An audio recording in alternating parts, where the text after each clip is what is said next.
2 minute में हल होंगे सारे सवाल जब देखेंगे ज्ञान का अमृतकाल।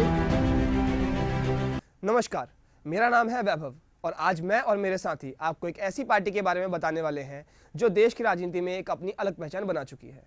मैं बात कर रहा हूं communist party of India Marxist उर्फ सीपीआईएम के बारे में। तो चलिए जानते हैं सीपीआईएम का इतिहास और उनका भारत की राजनीति में योगदान। सीपीआईएम का जन्म कम्युनिस्ट पार्टी ऑफ इंडिया के एक विभाजन से हुआ जो 26 दिसंबर 1925 को बनी थी। सीपीआई ने वर्ल्ड वॉर II के बाद लोगों का काफी ज्यादा समर्थन पाया और तेलंगाना, त्रिपुरा और केरला में हथियारबंद विद्रोहों को नेतृत्व दिया। लेकिन थोड़े समय बाद कम्युनिस्ट पार्टी ऑफ इंडिया ने हथियारबंद क्रांति की रणनीति छोड़कर संसद के तहत काम करना शुरू किया। 1950 में कम्युनिस्ट पार्टी ऑफ इंडिया के मुख्य सेक्रेटरी BT राणादिवे, जो पार्टी के रेडिकल सेक्टर के प्रतिनिधित्व करते थे, को उनके लेफ्ट एडवेंचरिज्म के कारण पद से हटा दिया। जवाहरलाल नेहरू के नेतृत्व में भारत ने सोवियत यूनियन के साथ घनिष्ठ संबंध बनाए।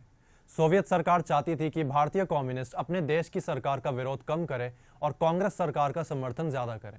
लेकिन सीपीआई का एक बड़ा हिस्सा अब भी ये मानता था कि भारत आज भी एक सेमी फ्यूडल देश है और क्लास संघर्ष को पीछे नहीं डाला जा सकता सिर्फ सोवियत व्यापार और विदेश की नीति के हितों को सुरक्षित करने के लिए।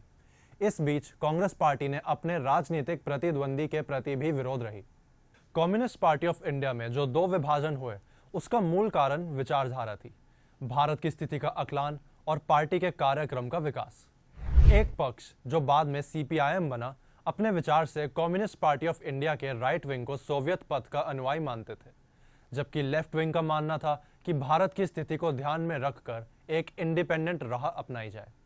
Communist party of India Marxist का लेफ्ट विंग इस रणनीति को national approach of class collaboration कहकर खर्ची करता था, जिसमें वर्किंग क्लास के हित पैरामाउंट माने जाते हैं। इस विचारधारा का विकास इस बात पर भी था कि भारतीय उद्योगपति का चरित्र है। राइट विंग को लगता था कि भारतीय उद्योगपति प्रगतिशील है, जबकि लेफ्ट विंग को लगता था कि वो रिएक्शनरी है। इस अंतर ने कम्युनिस्ट पार्टी ऑफ इंडिया के विभाजन को और तेज कर दिया और आखिर में communist party of India Marxist का गठन हुआ। 1967 में वेस्ट बंगाल के नक्सलबारी क्षेत्र में किसानों का एक विरोध शुरू हुआ, जो सीपीआईएम के कुछ नेताओं चारू मजुमदार और कन्हू सन्याल के नेतृत्व में था। इस विरोध को चाइना का भी समर्थन मिला, जिसके बाद सीपीआईएम और कम्युनिस्ट पार्टी ऑफ चाइना के बीच रिश्तों में दरार आ गई। वेस्ट बंगाल सरकार, जिसमें सीपीआईएम भी एक हिस्सा थी, ने नक्सलवारी विद्रोह को खत्म कर दिया। सीपीआईएम के अंदर हार्ड लाइनर्स ने all India coordination committee of communist revolutionaries बनाई और 1968 के बाद इन्होंने सीपीआईएम से अलग होने का फैसला लिया। वेस्ट बंगाल में सबसे पहला लैंड रिफॉर्म 1967 में हुआ था, जिसमें कम्युनिस्ट ने बढ़ चढ़कर हिस्सा लिया था।